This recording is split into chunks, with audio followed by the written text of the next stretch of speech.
Hey boys, welcome back to some more Young Guns career mode. Take on the Broncos, but first we have to get rid of all our representative players and replace them. So I knew this was coming up pretty soon. But thankfully, picking this Young Guns squad, we do have a lot of,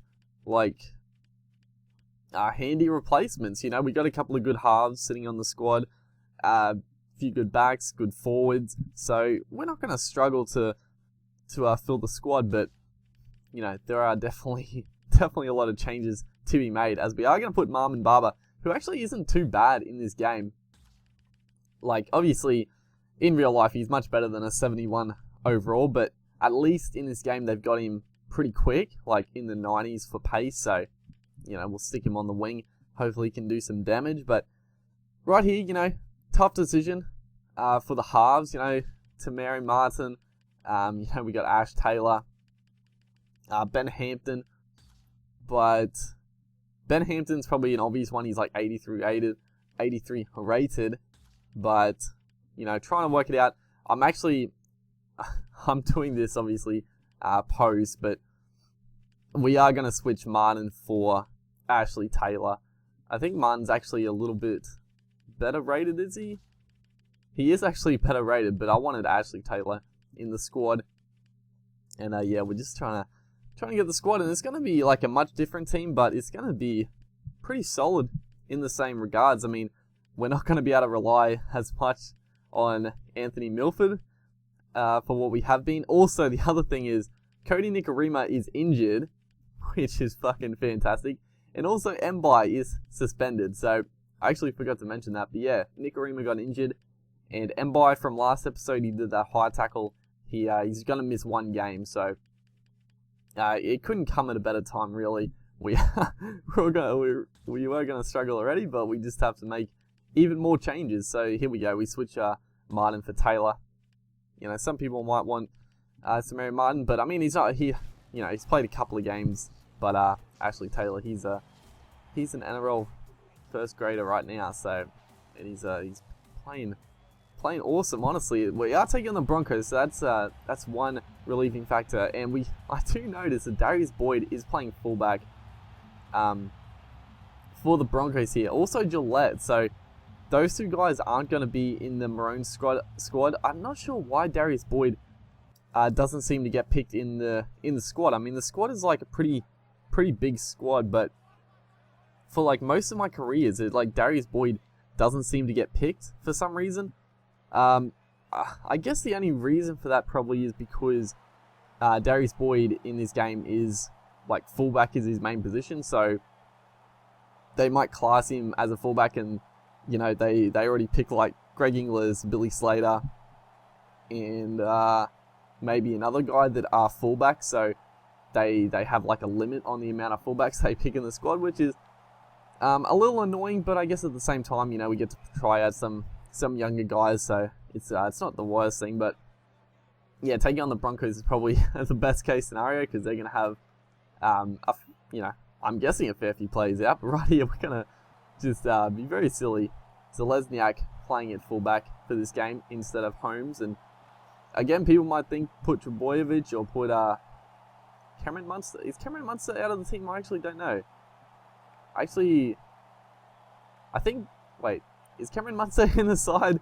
I'll have to keep an eye on. I think Munster is in the side, so I could have put Munster at fullback, but the main thing with that is Zelezniak is just a bit quicker, so I like to have that pace at fullback, as Matt Parcell here is showing some really good speed, but that man Darius Boyd is really good in this game, really good in real life, obviously, but he makes a covering tackle, and Parcell has to stand up a bit more, I guess, without Cody Nikorima to come on to replace him. Probably Case of Pritchard will do the job there, but that man Tom Trebojevic, just a really good step here to beat Darius Boyd. It was one of those good ones where it wasn't a zigzagging run. It was sort of doing the step before the defender, so it didn't go to the animation, but the step made him change direction, and it actually looked pretty cool. So Trebojevic showing he's pretty decent in this game. He's only 81 rated overall, but I found this was the first game that I played with him inside, and he's really good out on the wing. So he expect Trebojevic to play more games for us. And the thing I might end up doing is right there, throw the silly offload after making another good break. But the thing I might end up doing is switching like Corey Oates into the back row, potentially on the bench, as a beautiful offload there. Unfortunately, it wasn't quite handled by, I think, Parcell. It sort of shut down the play, but might put Corey Oates into the back row, into the potentially on the bench to bring some impact on the field in the forwards. But yeah, just because I sort of want to fit Trbojevic in the side. He's really good in this game, even though he's only 81 rated. He's I don't know, playing as him. He made a lot of inroads. So we started this game pretty good. The Broncos there have a little chance before halftime, but a 4-0 scoreline.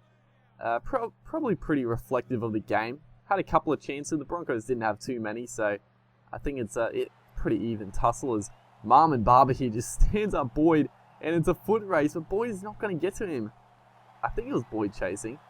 But Marmon Barber, the speedster from Ipswich here, I think Barber was contracted to the Broncos at the start of the year, but then he stopped. I don't think that is. I know Boyd is stuck at the back. I think that's why he didn't catch him. I think it was Glenn that was closest to him, and Boyd was sort of stuck behind them.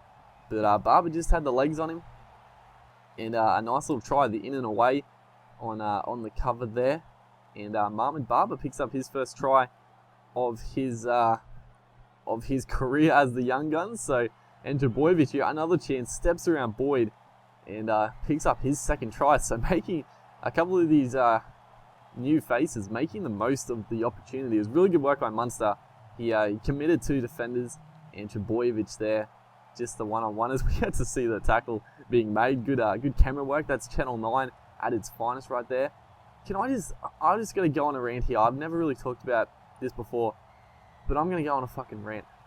Can anyone fucking stand the bullshit Channel 9 does with the camera? Like, seriously, I fucking hate it. Everything other than just the normal camera angle is a fucking nightmare. As Trbojevic picks up his third, he wouldn't put the ball down, but there he goes. But yeah, the camera, dude, fucking, I hate it when they go to the spider cam. Like, who watching this video actually likes spider cam? I'm like curious to know if anybody likes that shit. I can't stand it because you barely see what's going on, and also when they just try to do different angles, it's a nightmare. And the thing I hate most about it is whenever they go to like the spider cam for like these big games. That's a beautiful pass there. Marmon Barber onto Bird.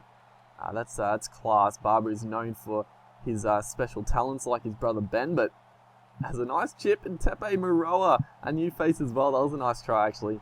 But yeah, the other thing I can't stand is whenever they go to like the spider cam in the big games, the commentators always talk about how good it is and how they like it. And I'm always just sitting there shaking my head like, you can't be fucking serious.